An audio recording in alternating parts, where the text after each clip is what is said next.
Good evening, everyone. Welcome to Coach's Corner. We have our show tonight with talking about challenges that help us improve our training. Our host tonight is Duke Sean, and I will turn it over to him. And you're still muted. Didn't we just say that like somebody was going to do it? Yeah, exactly. Pretty much everybody's going to do it. You're muted. Hey, welcome everybody to the Coach's Corner. Thanks for joining us. As always, we really appreciate it. Got a really interesting show for you tonight. We're really happy to talk about. We're going to be talking about challenges and quests and kind of goal setting and some options that are out there to kind of help improve your fighting and some things to strive for. We've got a couple of great guests with us tonight. We've got Sir Liam Ulfson from Kaid, who had started the Chiv Hunt, and we have Sir Brealthen from from Ridiers, Trimaris. That whole it gets kind of sketchy in that area. She's the host and founder of the 100-day Pell Challenge. We also have Sir Bari joining us tonight. This is a special event for me. This is the first time that I've actually done a show with Bari. He's been with us for about a year now, one of our coaches, and he's been a great contributor to what we do. And so, Bari, I'm happy to have you on tonight as well. I'm glad your power didn't go out this time. Yeah, I mean, it was weird. The one time that we were supposed to do a show together, I'm like, gone, like power, internet, everything gone out. Like I really wanted to be on that one too. So happy to have everybody.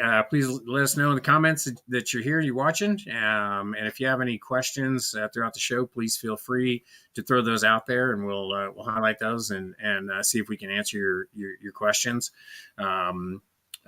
As always, we were doing a little bit of chatting right before the show started, and we got a lot of great conversation that I hope we'll be able to come up again.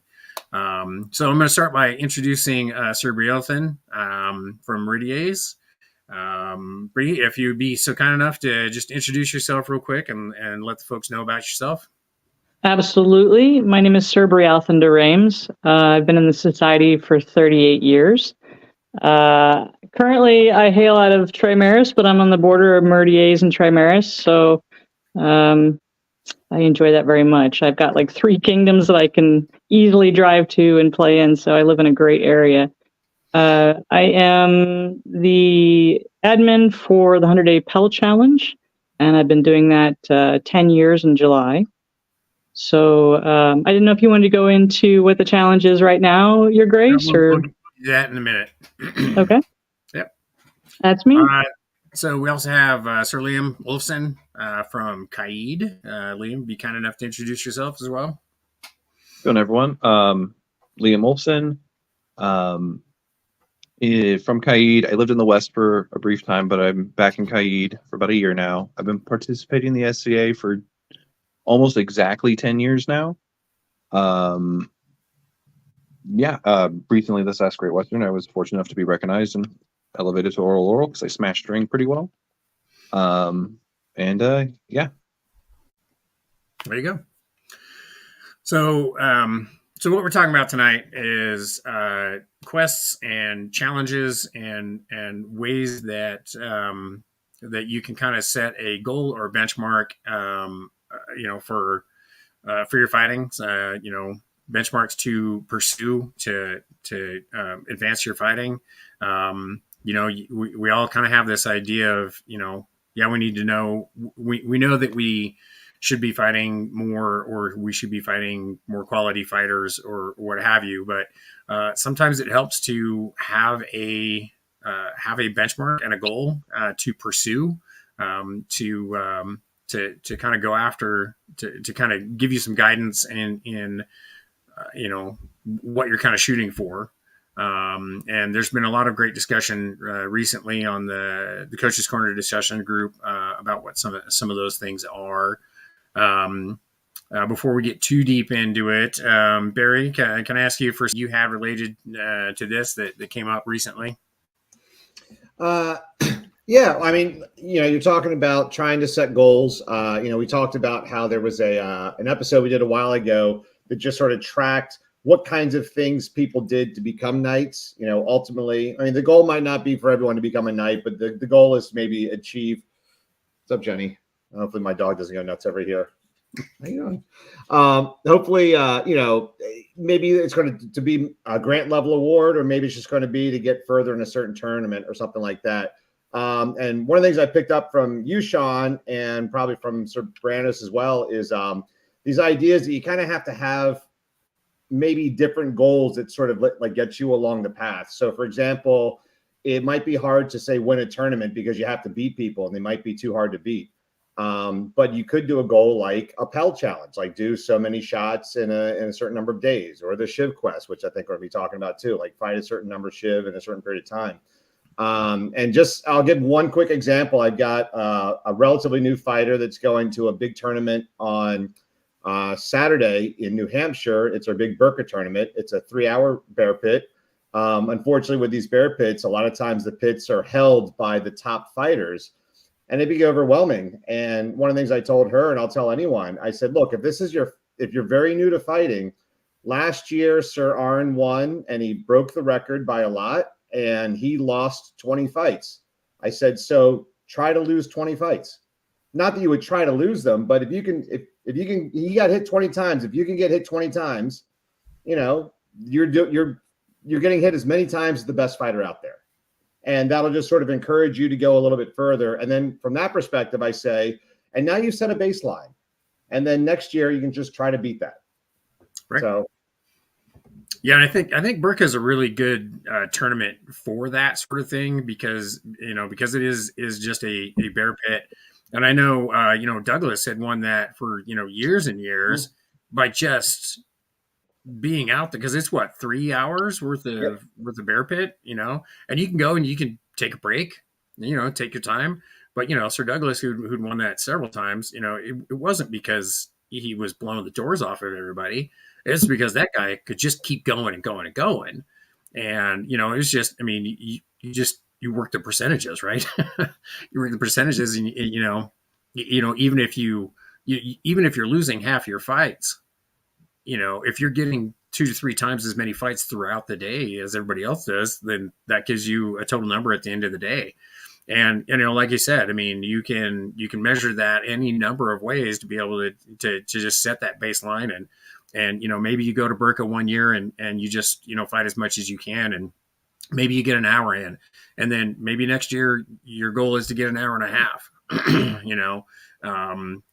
More time, or maybe more fights, or less losses, or more victories, or what have you. And I think Burka is actually kind of special for that there are a number of ways in which, there's an overall winner, the person that won the most fights on the day. But I think there's a lot of ways to measure yourself at Burka. Maybe you can go in and just, maybe you got a higher percentage. It's like I only fought for an hour, but I had a 90% kill rate.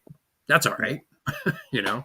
And you can set your goal. Like you said, you can set your goal. Like, I want to fight for 2 hours. I want to fight for 3 hours. I want to get in 50 fights, whatever that goal is. And someone might say, well, what difference does it make? You're not going to get, you're not going to get an OTC, or I'm sorry, you're not going to get a grant level award off of that. You're not going to get a special medal or ribbon or a t-shirt or a prize or anything like that. But you're going to get a lot of practice in, and you're going to see a lot of fighters. And this is something that I think we'll talk about with the Chiv Hunt particularly. I set out something a while ago about the different things that we like, the 7 components of a fighter, which I think is pretty clever. We'll see if that sticks around.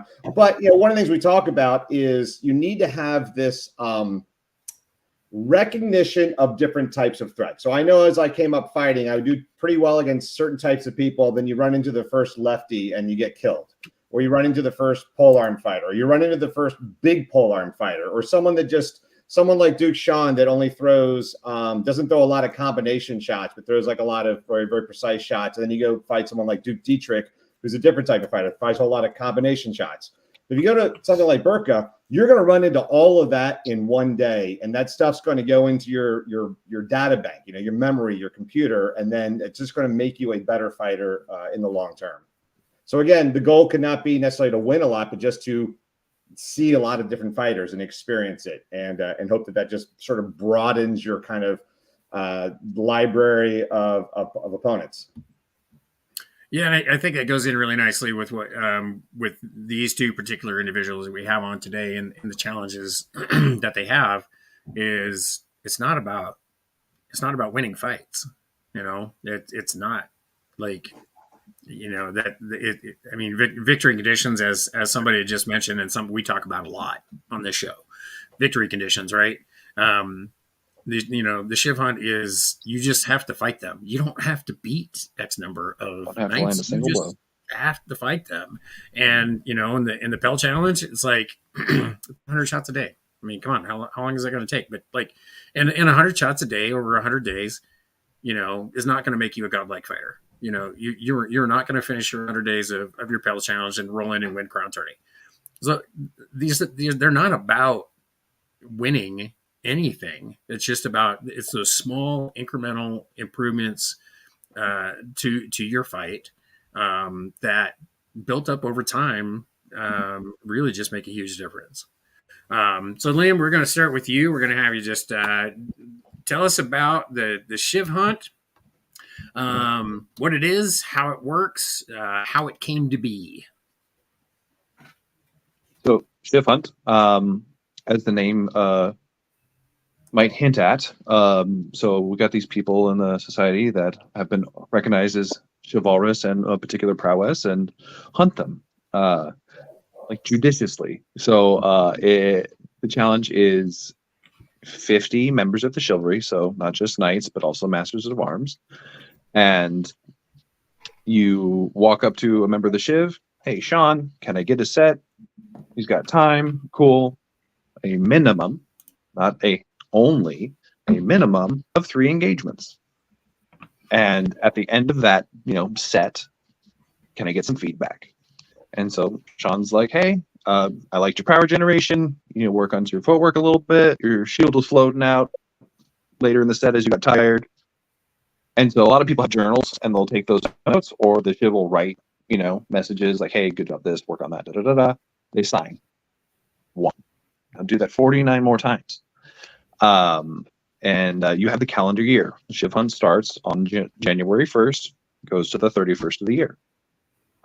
Where it came from, when I was, I think, just over a year in the society, I was at a New Year's party, New Year's Eve, and people were talking about resolutions, and I wasn't feeling like doing a traditional resolution. And so one of the knights, Sir Ronrick, was there, and I was just like, Sir Ronrick, can you give me a challenge? Like, I'm a squire. Squires should have challenges. And he was just like, I don't know, fight 50 knights in a year. And I took that very literally. And so after every Saturday, like when I'd find a random night or at a practice or something, he'd get a Facebook ping, number 23, Sean, number 24, Liam. And it dynamically changed my perception of fighting. And while I'm an extrovert and have no problem walking up to someone and saying, hey, can you beat me up a little bit? Some people have a real aversion to that. Like, I don't want to inconvenience someone, or, like, I'm not important enough, or whatever self-doubt reason you can come up with to not go, Sir Knight, can you give me a set? Because now you can go, hey, I'm doing the Chiv Hunt. Can you give me 3 passes? Here's the reason to talk to them, right? And while I would say, by and large, no knight really needs a reason for you to talk to them, if you need one, here you go. And so the idea, awesome Pell challenge, working on your technique, all of those things, that's like one giant chunk of the pie. The other part is like the practical application of the Pell work. And so you get that direct feedback from these knights. And it's not just the knights at your practice where you fight the same 5 knights and they know your fight, but how does your unknown skill go against unknown skill? So stuff that works in Kaid, I might get chewed up in on tier. It might work great in Trimaris or stuff like that. And so getting, at wars, or if you have the ability to travel, getting to see how those things piece together. And you also get just dynamic feedback. So if everyone gives you 2 or 3 different things to work on, and you look at that data set, but like unilaterally, everyone's talking about your footwork, now you know really what to work on. Because like, while I could exploit your shield, or like that person can exploit your, this, that, or the other thing, but if we all say like your footwork, you plant your feet, cool. Now you know that is the thing most important to work on. And so in the isolating deficiencies and the spiral learning, you're going to work on your footwork now. And so that goes away. And then now it's your power or whatever that may be. So like this helps the learning process. The other thing that's been really cool is we had like Kaid and Unbelt doing the Chiv Hunt, went out to Adult Swim in 2018. And I got messages from knights in 4 or 5 kingdoms about their observations of this individual.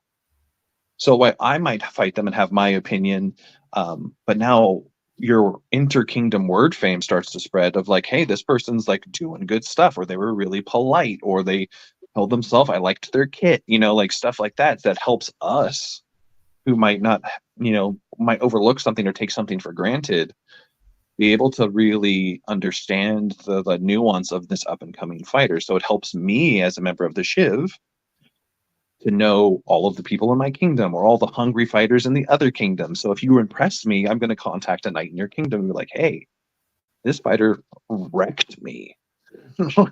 And that was awesome. And they weren't a jerk about it. And they didn't like go, haha, whoa, I guess Kaid knights aren't anything, but like they had a good set, and like they comported themselves well. And I was proud of them. And they did the really great things. Like, maybe I don't know, like they've had some behavior problems. Like I was really impressed. Here you go. And that's one of the things that I really love about it, because it develops the community of the SCA. Like that's why we're here. Like, it's my job as a knight to make more members of the Shiv, and I can't do that if you don't fight me. The business of propagating our species. Precisely. And so that's the thing that I really have come to love and adore about it. Another thing that is also subsequent to like started in the Chiv Hunt is like we came up with like cast pewter like challenge coins for people who finished, like similar like to the Reaper patches. Like, here's your like, you did the thing, here's your like tchotchke, thanks for playing. But some people started to like also want to like, the first Kaiden to get to 50, I'm gonna give them 9 feet of rattan.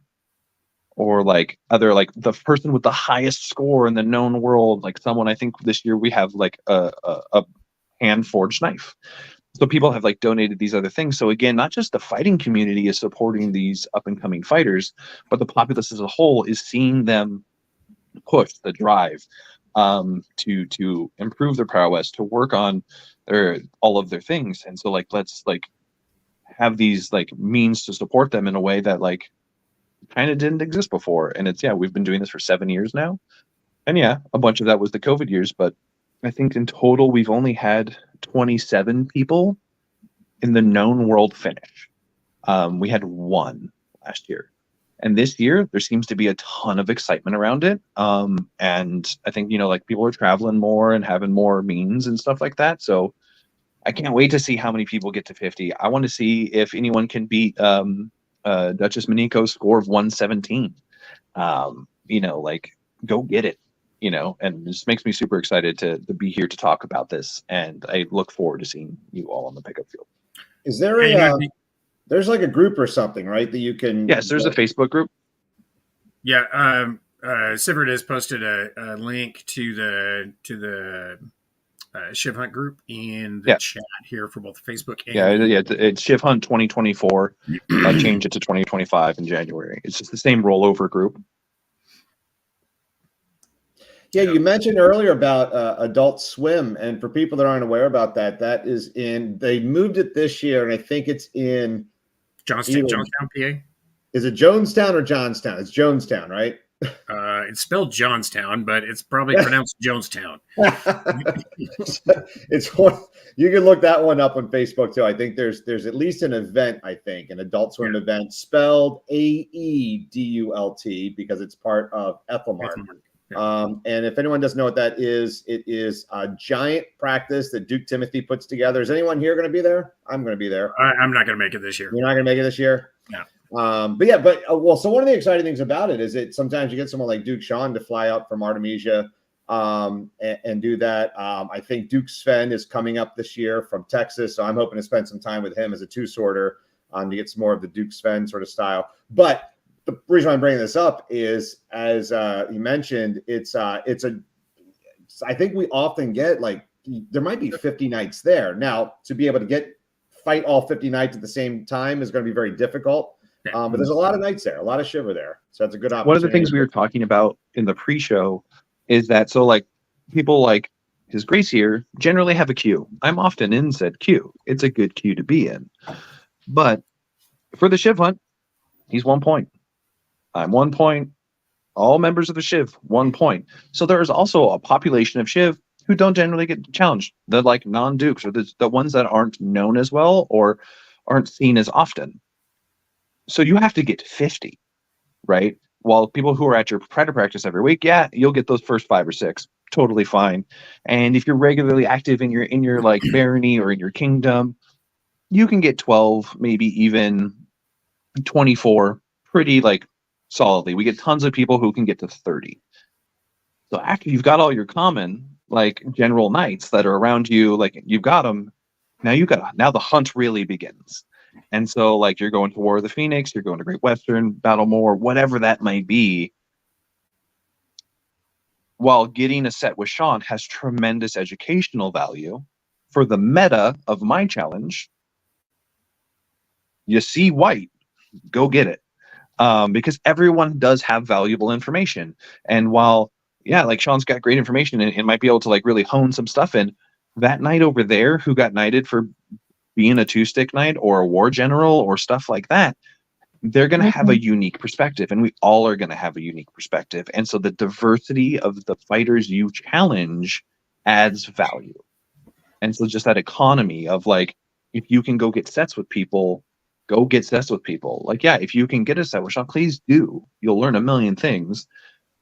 But fight any night. Fight them all, because it also gives them value. Because imagine being on the picket field with your white belt and just standing on the pickup field just waiting for unbelts to challenge you. But because you're not well known or you're not from this area or whatever, no one comes up to you.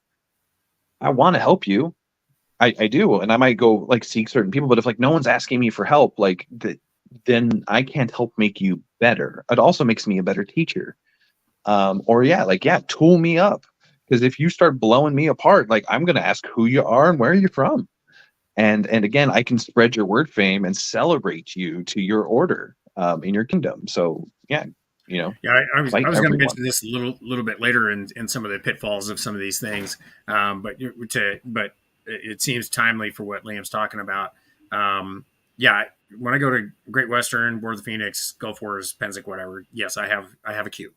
But I'm the type of trainer, like if you are looking to maximize your time, like if you're on a pitch count for the number of nights that you're going to be able to get at a particular event or in a particular day, if you're trying to get your 3 fights and then move on to the next night just so you can start, racking up the numbers, I'm not the guy for you. Because I'm going to be a huge waste of your time. Because you're not going to get just 3 fights. You're probably going to get 5, depending on how I feel and how. But the time that you're going to get after that, I'm going to spend a considerable amount of time with you going over your fight.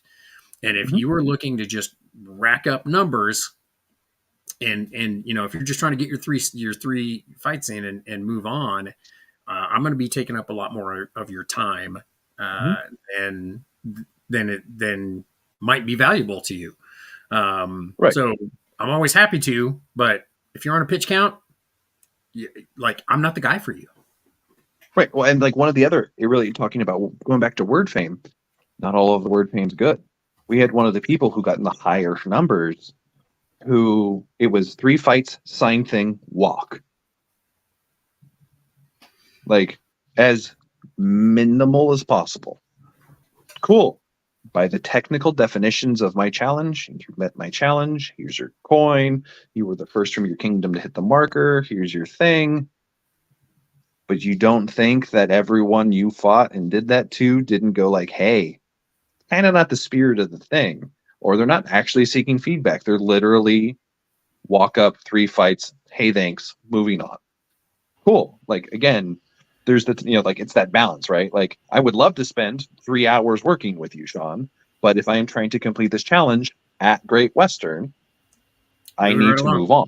Yep. So there's a good comment in the question for you, Liam, in the discussion there, and that's Where's that coming from? so specifically if you're going up as an unbelt talking to a Shiv, is there a good way you can talk to someone, introduce yourself about that discussion?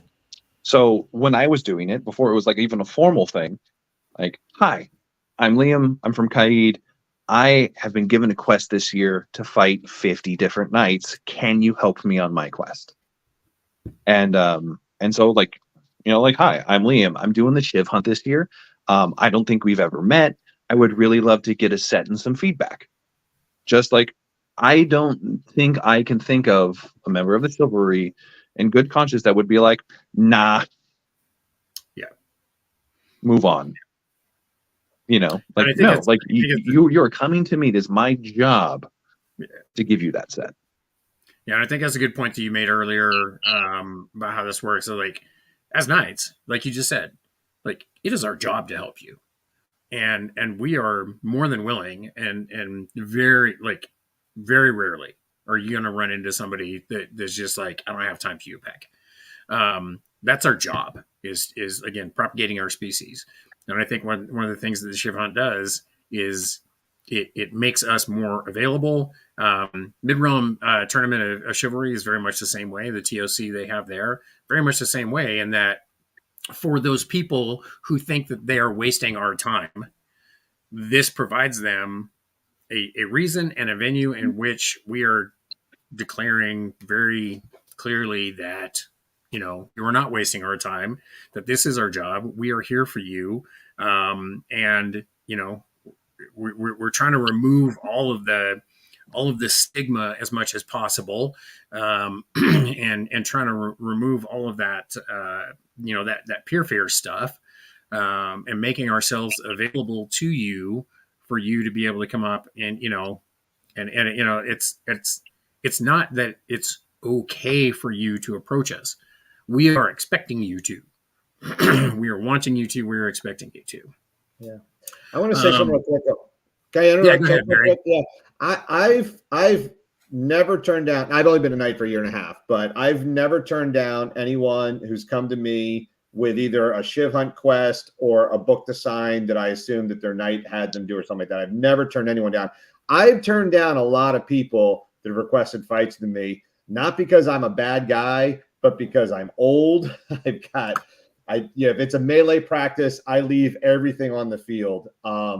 And so, but if somebody comes up with a book or a quest, it's usually met with hopefully a not condescending, but usually a sigh, because it's like, I know, it's like I can't refuse it. It's almost like, if anyone ever knows, side note, Sean, if you know anyone in the military, if you've been in the military, I understand a lot of times that the lower ranking members, they're supposed to salute the higher ranking members, and the higher ranking members are supposed to salute them back. And on the surface, you're kind of thinking like, oh, well, God, it must be better to be a high ranking members. Well, sometimes they don't like that, because the lower ranking members will go out of their way to make sure they catch eye contact to salute them, because they know they have to get a salute back.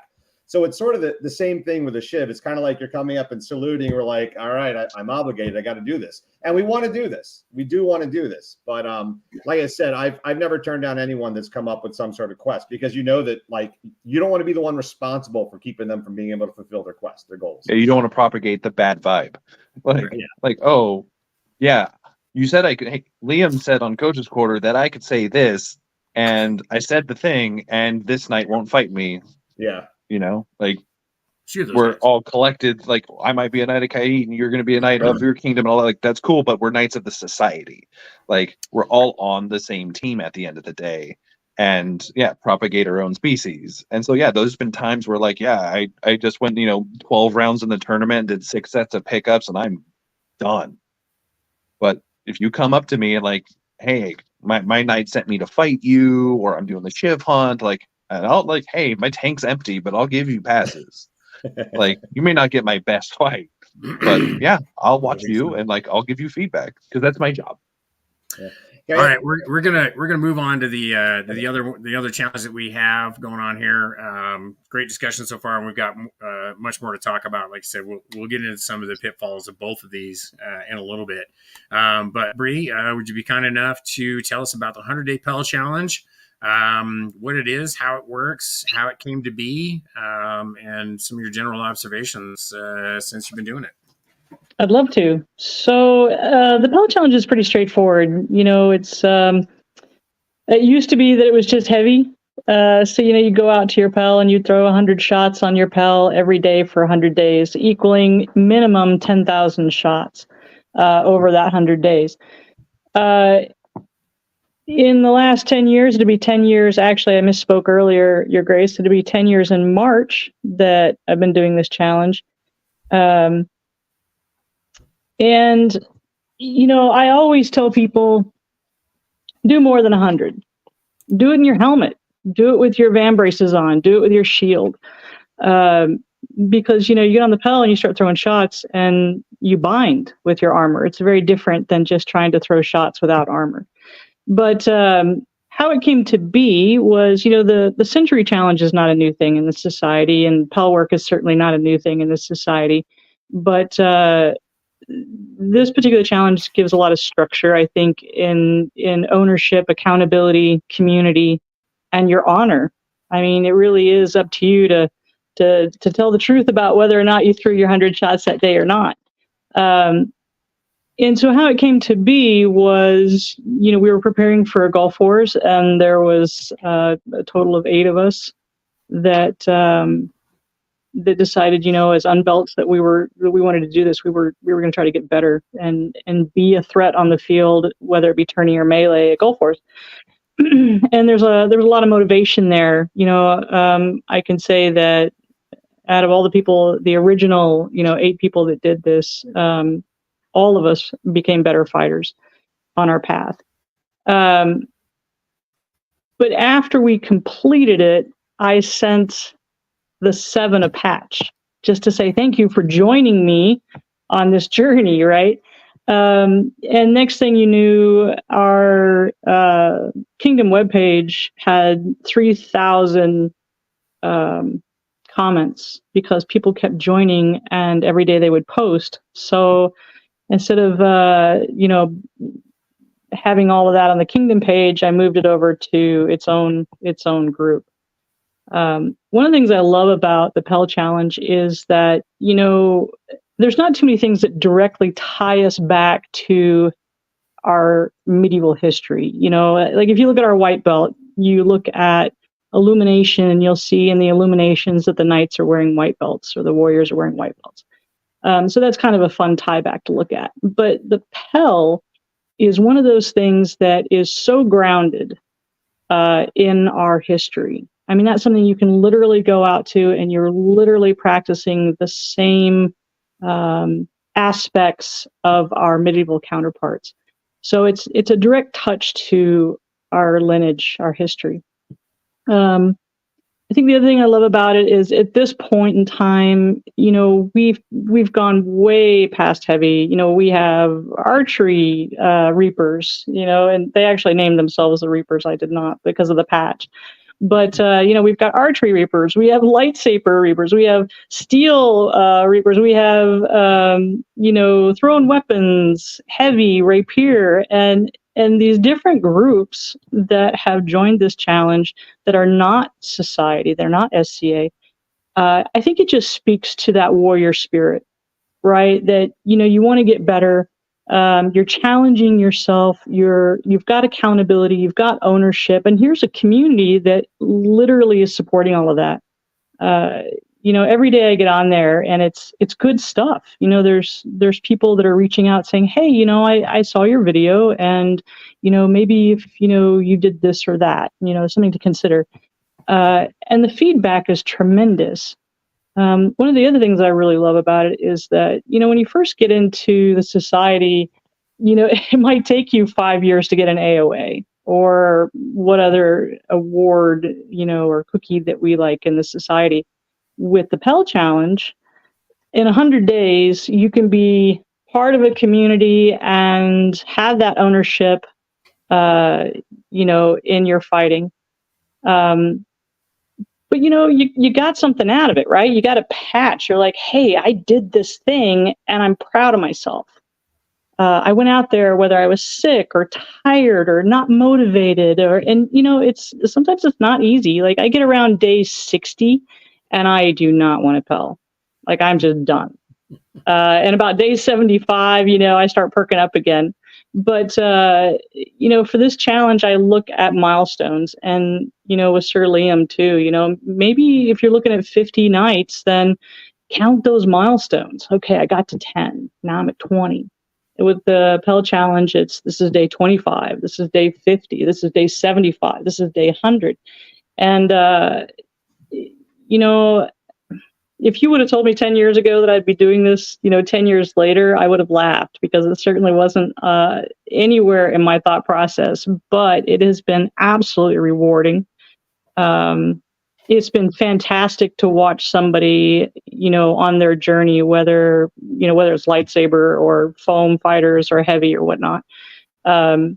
And sometimes you'll see video where, it's just the worst Pell practice you've ever seen in your life. And by day 100, here you have somebody who is really delivering beautiful strikes with accuracy and crispness and footwork in that. And, they've been putting on more and more of their armor and really challenging themselves as far as how inventive can I be? What is going to serve me when I put my hat on and I go out and I have, fighter practice time.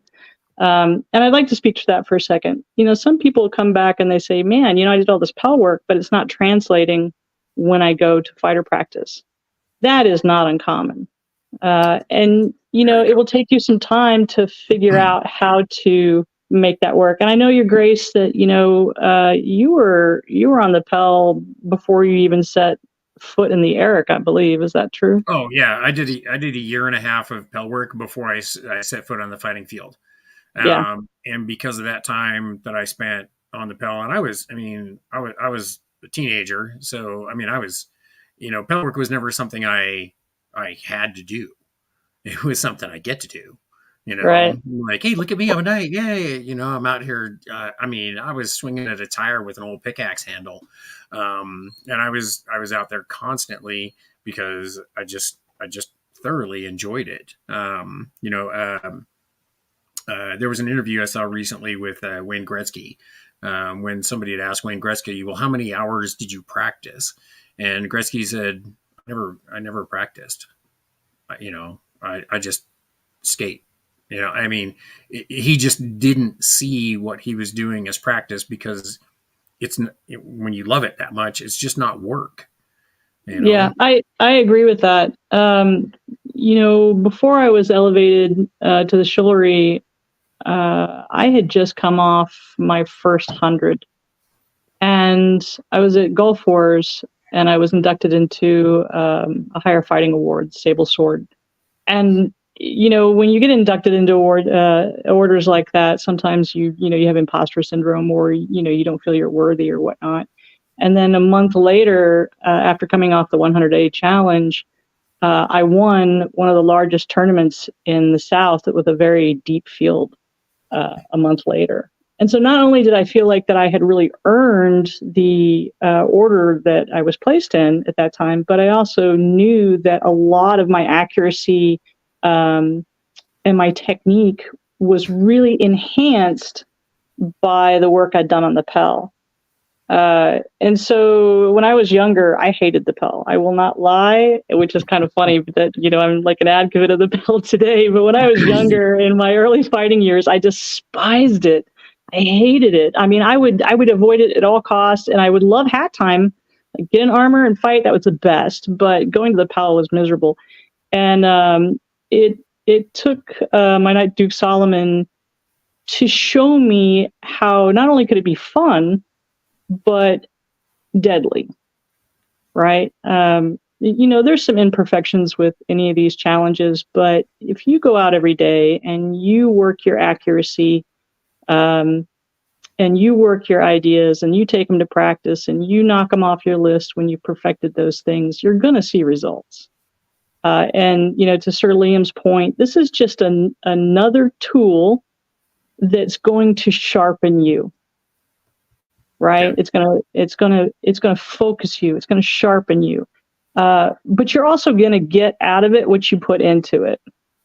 So, I'm not a big advocate of going out there and slamming your Pell and, breaking swords or breaking your Pell. We have it happen. And that's fine. Sometimes it's good just to go out there and get out that aggression or maybe a bad day or whatnot. But really the Pell is a tool, working your accuracy. And I also highly recommend putting your helmet on top of your Pell. Especially if you're new, because if I tell you, I want you to strike the left eye, right? And you're looking at a 4x4 stick in the ground or bucket Pell or whatever it is, sometimes it does not translate. So I throw my helmet on top of my Pell, and now I know what a left eye looks like, and I know where that is. And just to let you know, my Pell is built very dimensionally. So from the top of the helmet and I have a cross-shaped Pell because I want to create those extra dimensions for myself. But the reason I build my Pells dimensionally is because I want to get as close to the actual fight as I can, facing off with a stick in the ground, right? So, from the top of the head to the shoulder will be 11 and a half inches. That's the average distance between the average male's top of his head to his shoulder. Or, the reason I use a T is because it has armpits. The baseline that I use when I teach stick mechanics is the temple of somebody who's 6 foot tall. Right.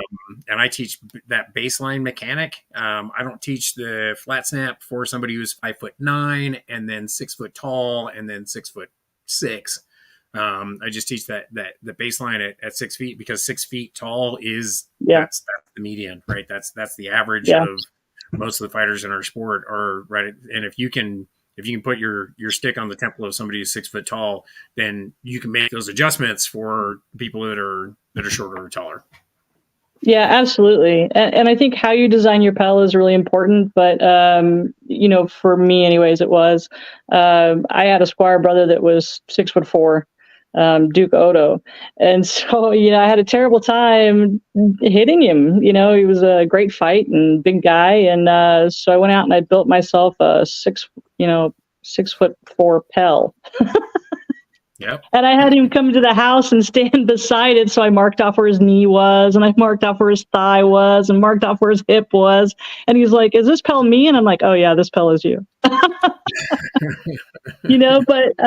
I was a fairly young fighter, but I was like, how do I get this guy's head? Or and I was working all these different avenues and experimenting with all these different things to try to make myself a better fighter and a more technical fighter. So it's been a joy. My squires, have done the challenge. I think we've graduated a couple of 1,000 people at this point. And I'd like to give a shout out to Tiki Algae, who actually makes the patches for the challenge. And she has done that for the last, almost 10 years now. So thank you, Tiki, for supporting the community. She's done some amazing work with those patches. So. Oh, and I'd also like to add this too. The patch itself has become a fantastic tool. In one aspect, somebody looks over and they're like, "What's that patch?" Well, this is the Pell Challenge. This is what it's about. This is what we do. And the other part of that is the community part. They look over and they see that patch and they're like, "Hey, fellow Reaper, brother, sister." And there's that camaraderie of like-mindedness. You finished your 100-day. Oh yeah. I mean, they know their dates. I finished January such and such on such and such a date. And they'll share that back and forth. So now what do you got? You've got a tool that is promoting not only ownership and accountability, but now you have a patch that creates this community and ties everybody into a like-minded aspect. So it's been a joy. It really has. And, every day I get on there and there's somebody who's got some sort of success story. And I think that's probably one of the things I really love about it. Well, and you frequently mention the accountability and the ownership, which I think is important. I think it's a key component of that particular challenge, and I think that dovetails nicely with the fact that we are taking part in a honor based sport, a self calibrating honor based sport where the person who is struck is the one who gets to determine that they've been defeated. As somebody had once put it, this is the only sport where you don't actually win anything. You are always granted victory by your opponent, and that ownership, I think it goes very much to the heart of our sport. It's that accountability and that self-policing ownership, to be able to say, oh shit, I fell asleep last night and I forgot to do it, so I'm back to day one. I think that's a pretty critical part of it, and I know that you periodically mention that, and I hope that's just a casual reminder, but I'm very certain that every once in a while somebody's trying to game the system. And sure. Just own up to it. Yeah, every once in a blue moon, I get somebody who I know is fudging. You can tell. I've watched hundreds and hundreds and hundreds of people go through this challenge, and the accountability is just a little off, and so I usually check on them, and I'm like, okay, what's going on with you, and we'll talk. And sometimes it could be just lack of experience, right? And then sometimes it's actually like, just trying to fudge the rules. And the challenge is pretty straightforward. If you're sick, you get one pass, and we ask for accountability and ownership in that pass. And that means, watch some video or read a book or on fighting or whatnot. But, if it goes longer than one day, then start the challenge over. And there are so many folks that have started this challenge over. They'll get to day, like, I had a guy hit day 99 and had to start over. I mean, that's heartbreaking, right? Because I watch these people on a daily basis, and I'm part of their lives on a daily basis. Like, I was really tired today, but I got it done. Or, and so, they'll tell you things about their life.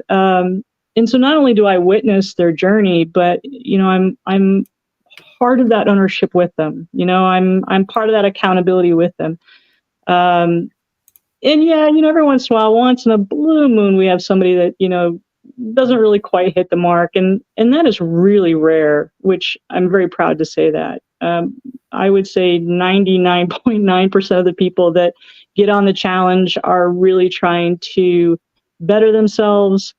And then there's people that stay because they want to be part of that community and prosper, which is one of my favorite words, to prosper other people in the society, to prosper that new fighter, to say, hey, that flat snap looks a little low, you're hitting shield, a little higher, whatever it is. But there's people that just stay on the challenge just simply to make sure that the next generation is prospered, or that next reaper, has a foothold. So, to Sir Liam's challenge, the Chiv Hunt, I love that challenge. Not only, as we said before, as knights, it's our job to make sure the next generation's in place, right? To replace ourselves. And the Chiv Hunt is, again, it's a wonderful community, because how many people can actually say, I finished it or I completed it? And then on top of that, you're meeting so many different people. So these challenges not only open up avenues of, say, new friendships, but they open up huge avenues of information from so many different sources. And like you said, maybe you fight a left-handed fighter that you've never fought a left-handed fighter before. And in the Pell challenge, it's similar. It's well, I don't really know how to throw a wrap, and then you have 5 people that get on and say, well, this is how I throw a wrap, and I'm 5'6", and I'm 4'5", or whatever. And then there's somebody in that mix that's going to be a little more identifiable for you. like, oh, Bree's 5'7", and this is how she throws a wrap and what she does. And, it's that spark of communication, that spark of sharing knowledge. And then the big bonus at the end of the day really is, you are sharpening the blade of your own path, right? And you are part of a bigger community of sharing. All right, we got a couple of questions that have come up that I'm going to highlight here. We'll see if we can cover these. So from Sunwolf, so what is one tip you can give fighters to level up their Pell practice? I would definitely say, use your accuracy. Accuracy is huge. So I have an old helmet on top of my Pell, and I have a 1-inch spot or a dime size spot. And let's say that it's on the bridge of the nose, right? It's a face shot. So what I will do is I want to hit that 1-inch spot, and I want to be moving in different directions. So maybe I'll move to my left, I'll use a stronger angle, but I still want to hit that 1-inch spot. Focusing on your accuracy can be huge. Typically we get on the Pell and we do combinations, and we do, I do a 5-in-1 drill, but accuracy is huge. If you can hit a 1-inch spot or a 1/2-inch spot, in any direction, backing up or moving forward or left or right, and perfecting your accuracy, I think that goes a long way to really helping you when you get to practice or in tournaments. What's a 5-in-1 drill? So for me, it's basically, we start out with 2-shot combos 5 times, and then we end with 5-shot combos 5 times with no repeating. So at the end of my Pell practice, I'm throwing 5 different combinations with no repeats. So it's difficult. It's actually a lot more fun if you have somebody, counting off with you. So, if you do repeat, you have to start over. So, but you start with like 2-shot combinations 5 times, 3-shot combinations 5 times, 4, and then you end with 5-shot combinations 5 times with no repeats in your pattern. Yeah, I'd say probably the biggest advice that I have for Pell work in particular is slow and steady. If you're doing your Pell work fast and hard, you are going to blow out your elbow before you actually learn how to throw the shot.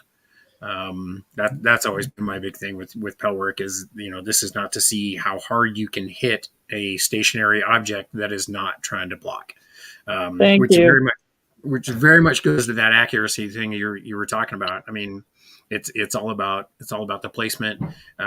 We have to teach our bodies how to do this because what we do as a sport is unlike any other sport. We talk a lot on the Coach's Corner about how boxing is probably the closest approximation to what we do, particularly in the footwork. There's a lot of similarities in footwork with boxing. But as far as, if you're doing Filipino Kali, even the mechanics on that are a little bit different too. Like, there's just nothing like what we do.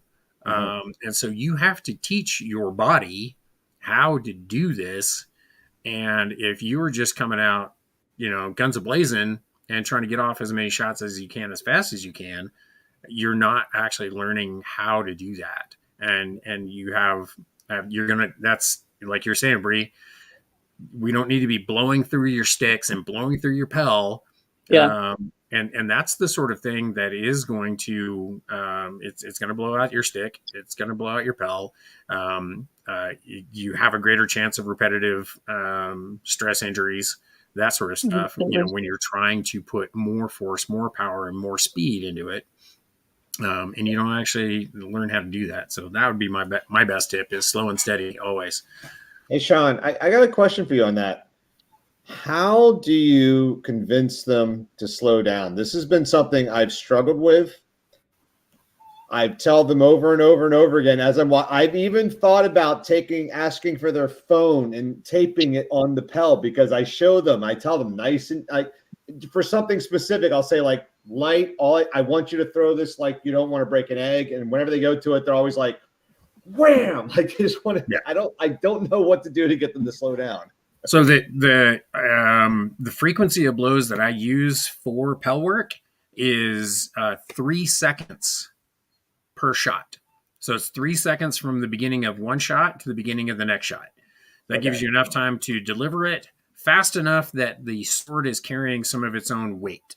Mm-hmm. Because if you go too slow in the delivery, you're not really learning the mechanics. Yeah, you're using your wrist to turn it over and right. I say it's almost like you're using it like a paintbrush rather than a shot put or a lever or whatever this feeling you're trying to get.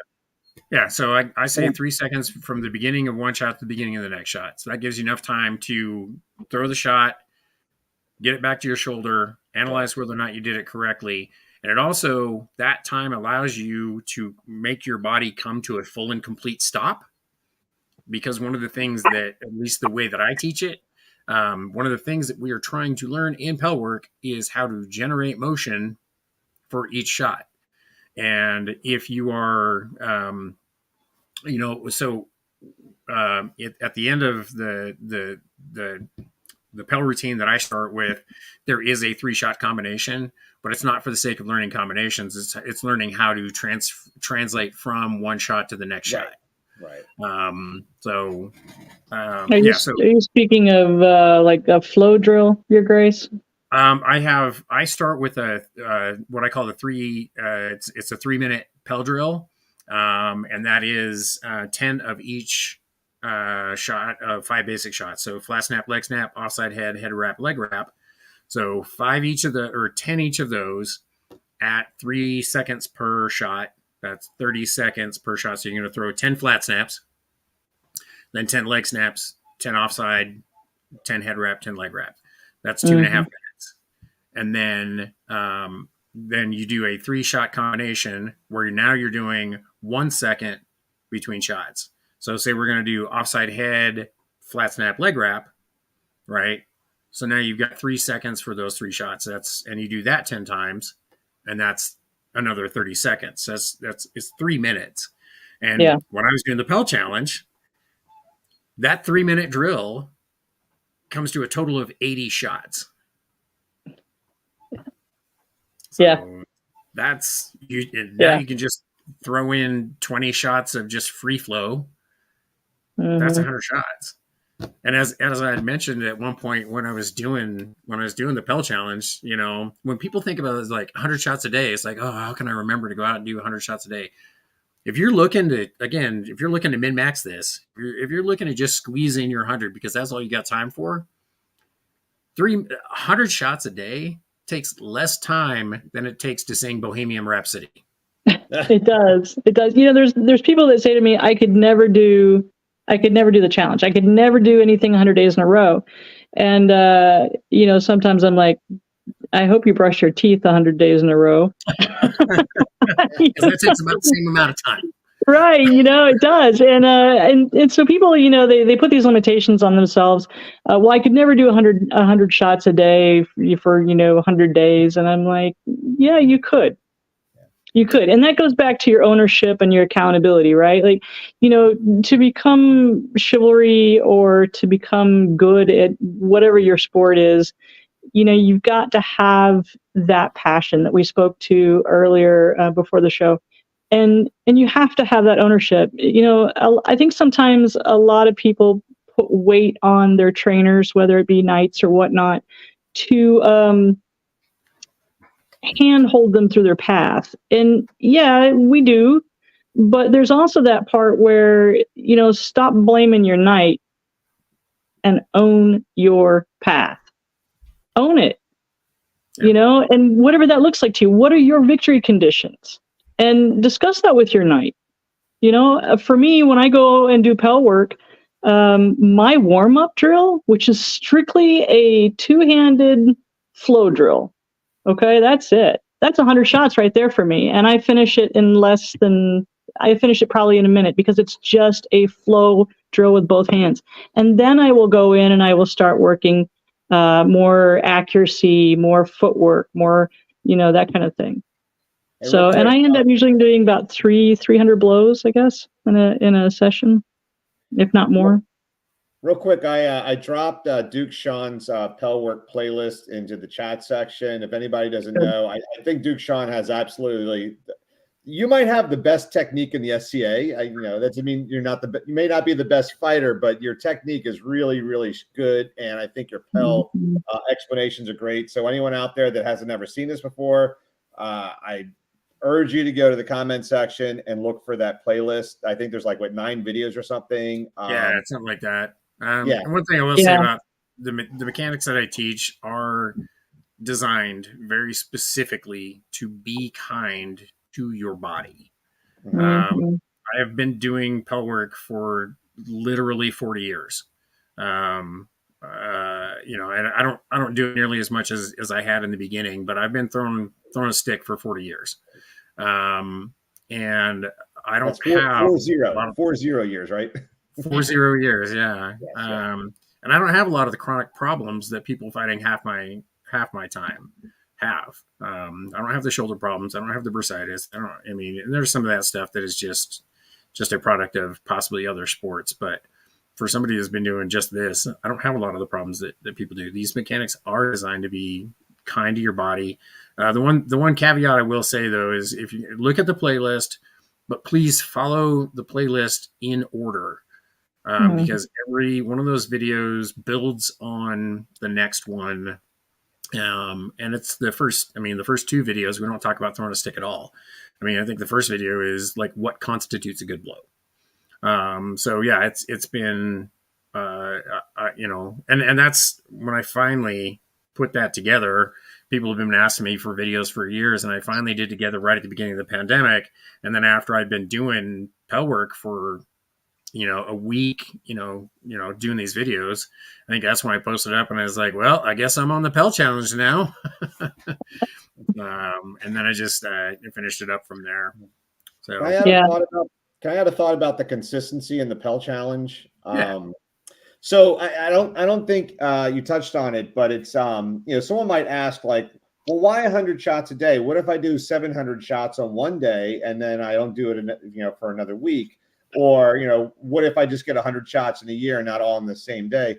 And part of do you want to touch on that real quick?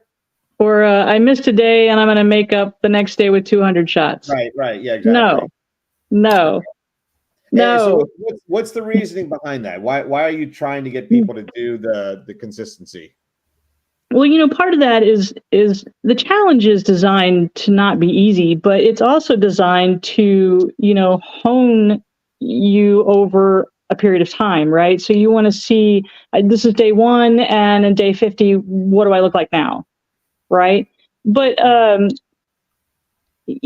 could tell you, hey, let's do a 25-day challenge. Okay. There's nothing wrong with that.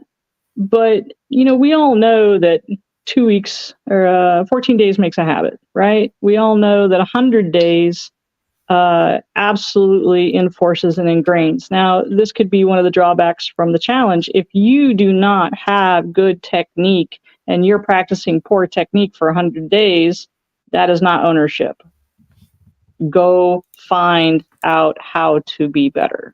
Do not come to me at some point and say, your challenge made me a terrible fighter because I threw a flat snap poorly for 100 times.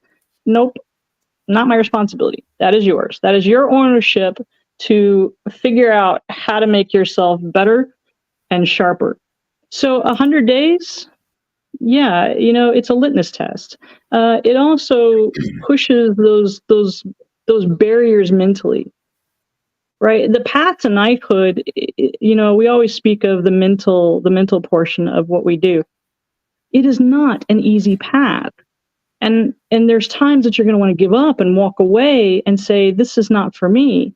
The challenge is very much the same thing. At day 25, sure, most people can do 25 days.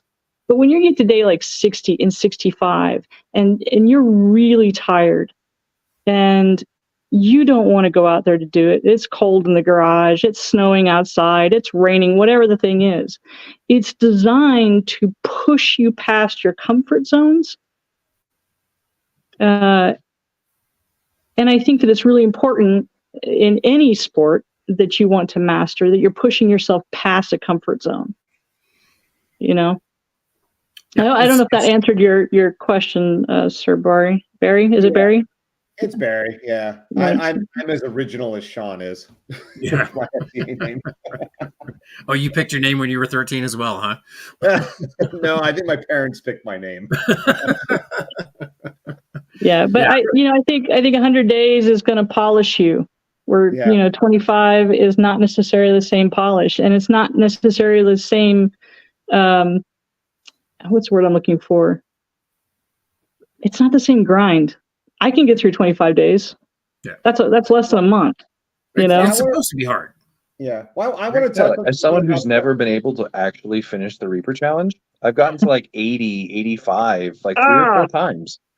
Like I've tried 8 or 9 times, and yeah, like I can come up and blame my ADHD and all sorts of stuff, and like right. my work schedule. Like I can make excuses, sure. Right. Like that's all well and good, but like the sheer amount of like just dedication to that, like when I see people, unbelts or knights or whoever, wearing their Reaper patch, I, as someone who has not completed the challenge, respect that. Like you have documentatively been more dedicated than I have to Pell work. Like kudos, like congratulations. Like I'm proud of you. Yeah. Help me. I'm gonna throw figure out how to get past that mid 80. I'm going to throw up a comment here that Alfred had put in here. In general, 15 minutes a day yields more gain over time than 2 hours once a week. And this is something I've been saying for years. It is much more, and like Pell work is an everyday thing. And I think a lot of that is, it comes down to like the thing about doing it every day and having your stick in your hand every day is it keeps you engaged in the thing that you say you want to be better at. And that's, I mean, that number right there, that's borne out across all sorts of, endeavors where people are trying to get better. That, if you want to be a better artist, sit down with your sketch pad and draw for 15 minutes every day instead of sitting down at the end of the week and drawing for 2 hours. Duke Brandos talked about a book that I read. I forget what the book is. It's something about the mind of an athlete or fighter or something like that. But they talk about the cognitively, like how that works. It's like, you do something a little bit and your brain kind of like sort of learns things, and then it kind of exhausts itself to the point where you're not getting as much in that second hour as you did in the first hour, or in that second hour and a half you did in the first half hour. And then if you take a break, like even while you're sleeping, like it's building new paths. Even if you're not consciously thinking about it, you're building new pathways in your brain to sort of understand it better. And then you come back the next day and you do that. So yeah, 15 minutes a day is a lot better than you said, like 2 hours once a week. Well, there's a couple of reasons. So for that reason, it's really better for you. I want to come at it from like a biomechanics perspective. I used to be a track and field. I ran track and field in college. I ran in high school, I ran in college. I did several years up until my knees couldn't do it anymore. And as a runner, there's also something where I'll just throw out a number, but like 5 miles a day is this sort of repeated stress, and then you rest, and then repeated stress, rest, et cetera, et cetera. There's a point where the body starts to break. So you want to push the body up to a point where it's sort of hurting itself and then rebuilding during the rest period to make it stronger. So someone could run 5 miles a day, but if you ran 35 miles once a week, you're much more likely to get injured. So put that into a Pell challenge. If you're doing 100 shots a day, you're gonna wear out the joints a little bit. I mean, this does happen. Like, the wrist gets a little bit stronger, the elbow gets a little stronger, the technique starts to, maybe your technique's not really great at first, so you put a little bit of wear on it, but then you don't put too much wear on it. But then if you do 700 shots once a week, you're much more likely to injure yourself in that manner. So these are some reasons for it's always better to be consistent than to just get really excited about something, put as much work as you can into it and then forget about it for a week. There's a lot of people that come back after their 100 days and they say, I can't stop. They're like, it doesn't feel right. Like I'm day 101 and I don't have to do it. I completed the challenge. I don't have to. But there's this, I see this all the time. There's this like, it's such a habit with me. It's so ingrained with me now that I want to do it. Right? It's become part of me. And,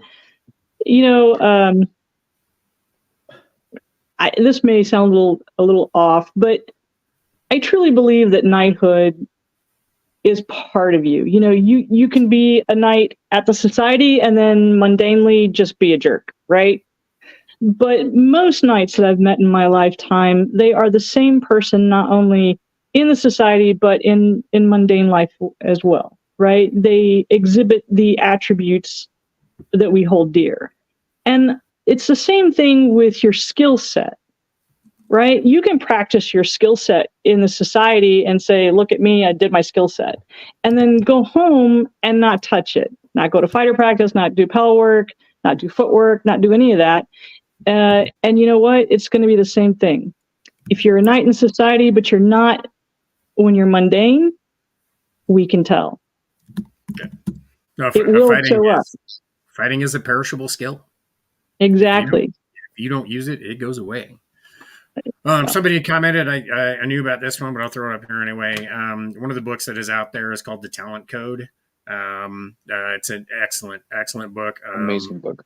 And actually, the Talent Code kind of goes into some of the biology and science behind why muscle memory is a thing, and how to develop that. So definitely recommend that book there.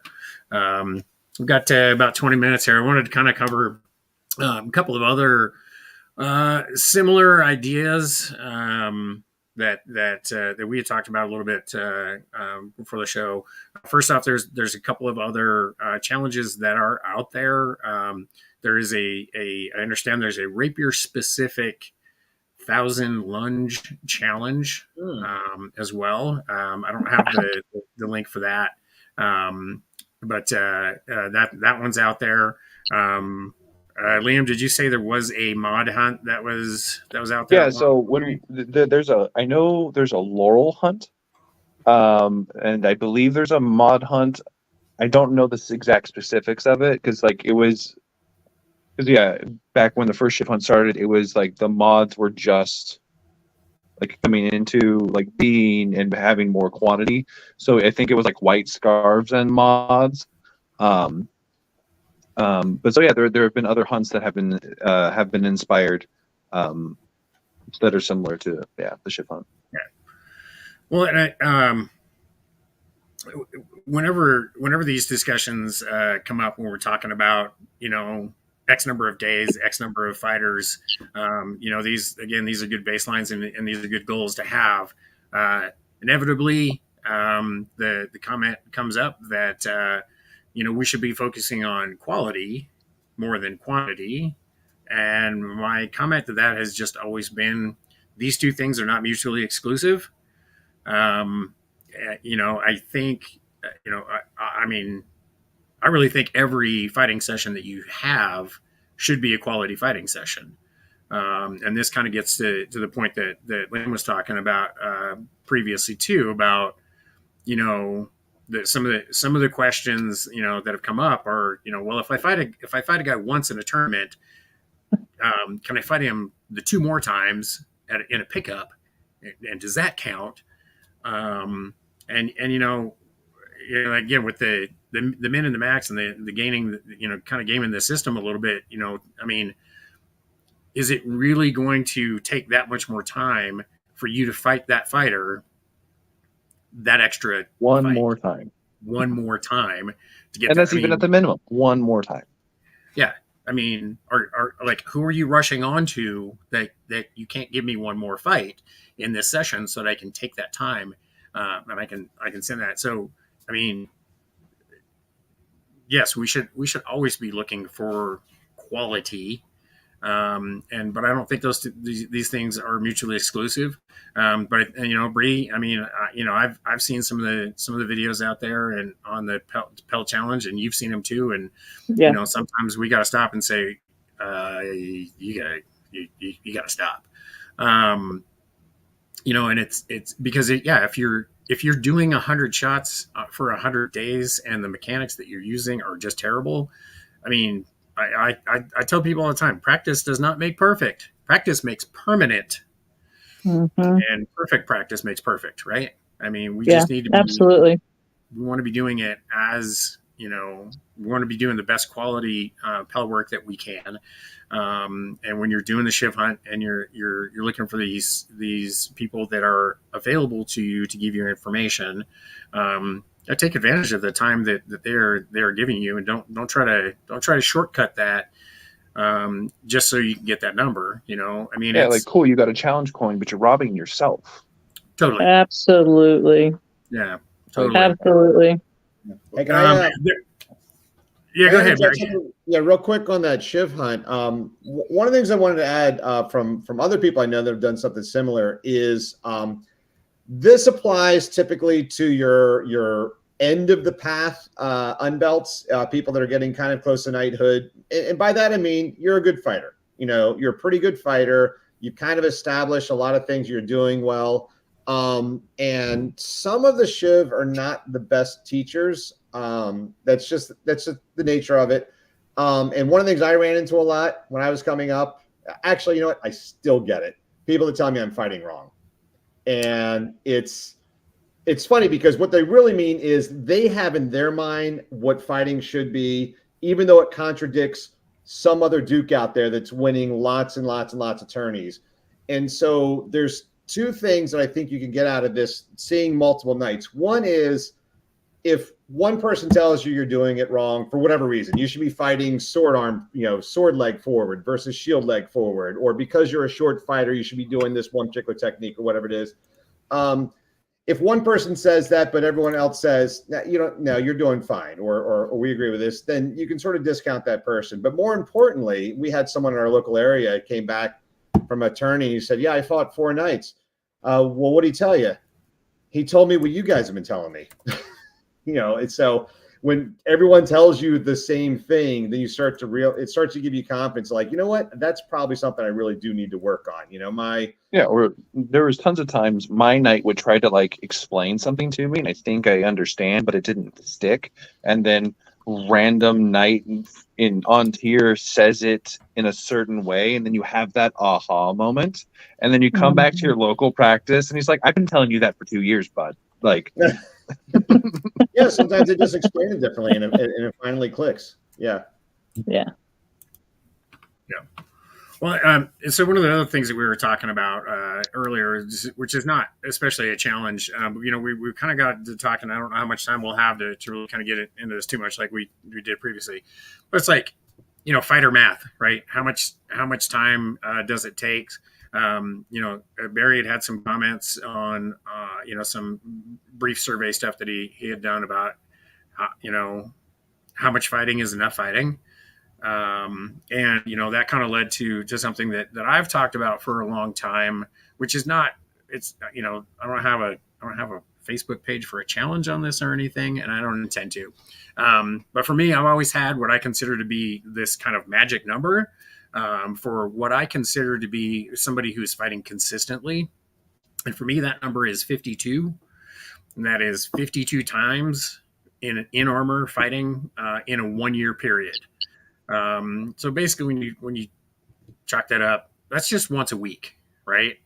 And Barry, with the numbers that you were talking about, where you talked about, Arn and the number of times that he was in armor, right before he got knighted. One of the questions that I've had as I've been thinking about this episode is, fighting twice a week. I don't know that that's sustainable. That is obviously going to get you better than fighting once a week, but fighting twice a week for a year or for several years, that's a lot. Yeah. Especially if you got to try it for the second practice. What's that? So And especially if you have to drive for the second practice. Yeah. No, and actually in that study, we actually found there wasn't really much of a difference on the average from knights who fought more than once a week. Once a week really seemed to be that. If you've ever seen curves where it's like, at what point do you start to get the diminishing returns? It does seem to be probably about after 1 week of fighting. And by the way, since we're on the Chiv Hunt and the Pell challenge, 100 Pell challenge, the other things we found in that study. Sorry, I say we like I'm running a Warhammer army. It was my study. I found it. It's the royal we here. But one of the things I found was that a practice with a Shiv was worth about 1.5 practices without Shiv. And it doesn't have to be Shiv. It could just be good teachers or good fighters or whatever. But there is more value when you have good teachers and good fighters at your practice. And that's part of what the Chiv Hunt helps you with. The other thing that I found was it seemed like, in general, every practice you go to gets you about 1 week closer to getting elevated. And every week of Pell work, every 7 Pell work practices gets you about 1 week closer. So I say that about 7 days of Pell work is about the same as 1 day of practice. Or the other way I say it to people, and these are rounding off the numbers, but I say every practice makes you 1% better. Every Pell session makes you 0.1% better. But you can do more Pell sessions. So don't look at any one Pell session or one practice to make these huge jumps. Occasionally, someone gives you a piece of advice that sends you in a new direction, but you still have to apply it consistently over the long term. And it does happen. One last one of my big data sets. Yeah, one I've collected. Magic number I got was 4,000 shots to take a new shot and get it into your muscle memory. That's another little target. 4,000 shots. So that's 40 days. Yeah. No, is that 40 days? Yes, that is 40 days. That's 40 days. Okay. Yeah. One of the things that because I travel for work and I may not fight for several weeks at a time. When I'm off, I have time, like days and days on end. I've noticed for myself, and I've got a little bit of other data with other friends who have similar work-life schedules, is that one practice keeps the rust off. And when I practice, I don't leave practice nuked, tired. I'm good. I'll call it. I'm not going to dig super deep because, again, we run a higher risk for injury. And so when I'm 80% tired, I'm pretty good. If I get the random Chiv Hunt or something, I'll dig a little deeper, but I'm not going to empty the tank. And then the second practice, again, you might be sore or whatever, but I'm digging deeper. This is me now I'm working more cardio or things like that because that repetitive stuff.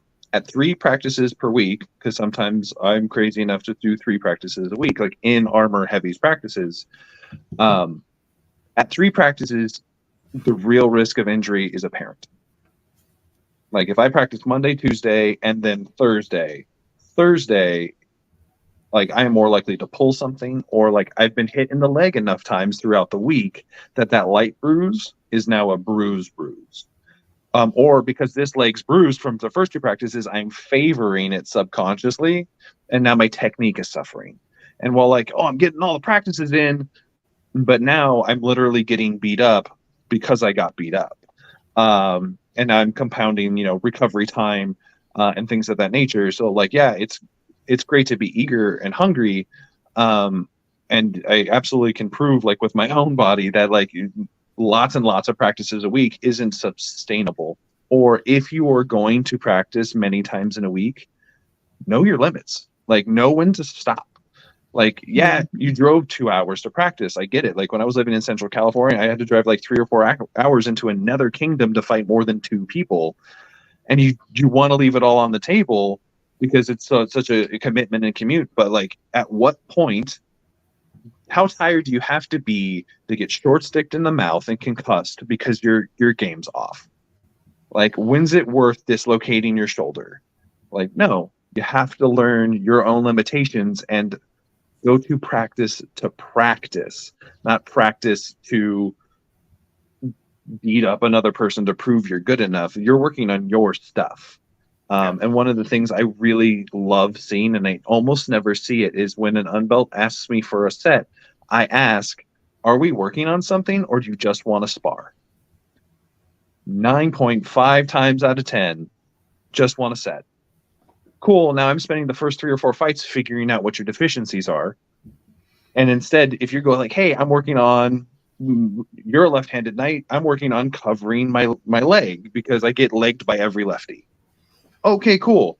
Are you cool if I power down a little bit so I can hit it a few times so we can really hone that in and make the most of that 5-6 passes so you can learn more faster? So it's that communication and knowing your limitations and being able to humble yourself enough to learn. Yeah. And with both the Chiv Hunt, the Pell challenge, and even this, this magic number that I have, when I talk about, fighting 52 days in a 1 year period, you can start that year, you can start out of that whenever you want. But one of the caveats that I've always had to put out with that is fighting 52 times in a 1 year period is not a guarantee that you're going to get knighted. However, not fighting 52 times in a 1 year period is pretty much a guarantee that you won't. Likewise, finishing the 100-day Pell challenge, that's not a guarantee. I mean, that's not going to make you a godlike fighter in 100 days, right? Yeah. Fighting 50 nights, that's not going to do it either. But it's a start. It's a thing you could do. It's a number that you can say, I'm going to challenge myself. I'm going to make an effort to hit this number. And then, when you get that 50, like Mineko did, like, how many of these can I get? I'm just going to keep cranking these out. You get through the 100-day Pell challenge, like, can I do that for another 100 days? Because I can tell you, I mean, in that 100 days, if you do bare minimum of the 100 shots a day, that's 10,000 shots, right? If you get through that 3 times in a year, that's 30,000 shots that you've thrown in a year. If you were doing your mechanics correctly, there's just no way that you don't get better. Like, yeah. If I can throw out a quick suggestion, I do this not so much for challenges, but just in general. I throw out a suggestion, whether it's the Pell challenge or the Chiv Hunt, video yourself at the beginning of the challenge and then video yourself at the end of the challenge. Absolutely. Yeah. Absolutely. It makes a difference. I'd actually done that while I was doing the Pell challenge because I did it all left-handed because I don't do a lot of left-handed Pell work. And there was a point where the first 50 days I just did flat snap, leg snap.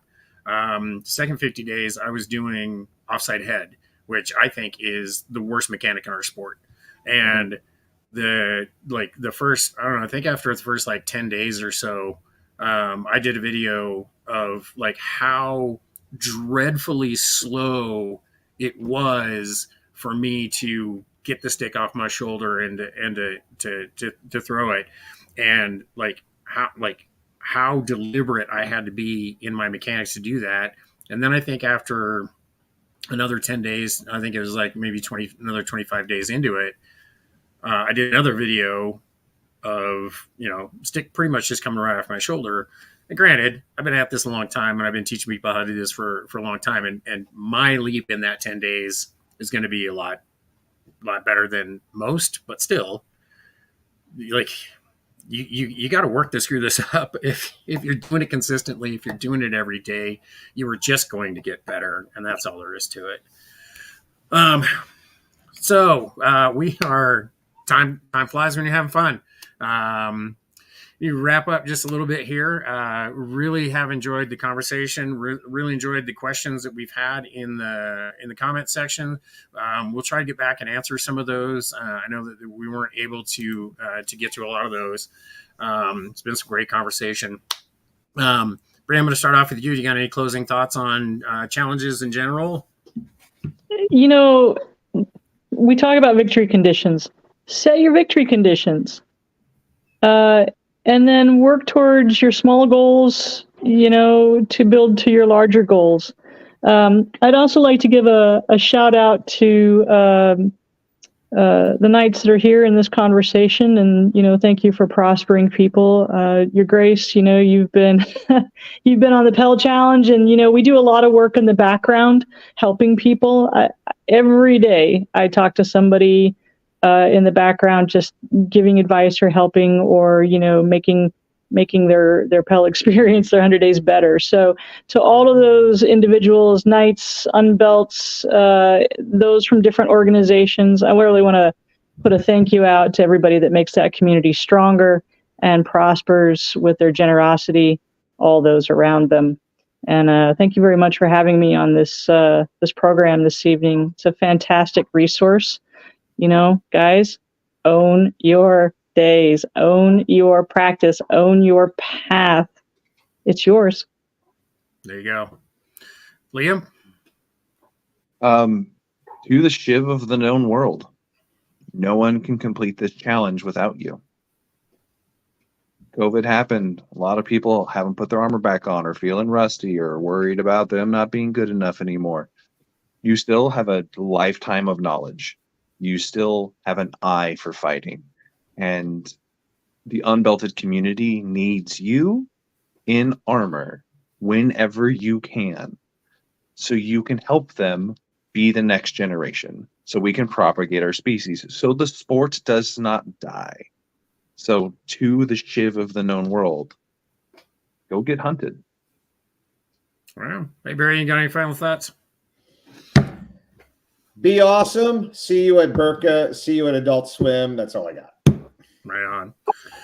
Well, thanks to everybody for joining us. Like I said in the comments, we'll try to get back and answer some of those questions if we can. It's been a really great discussion. Bree and Liam, both of you, thank you for joining me. Barry, thanks for jumping in. I really appreciate it as well.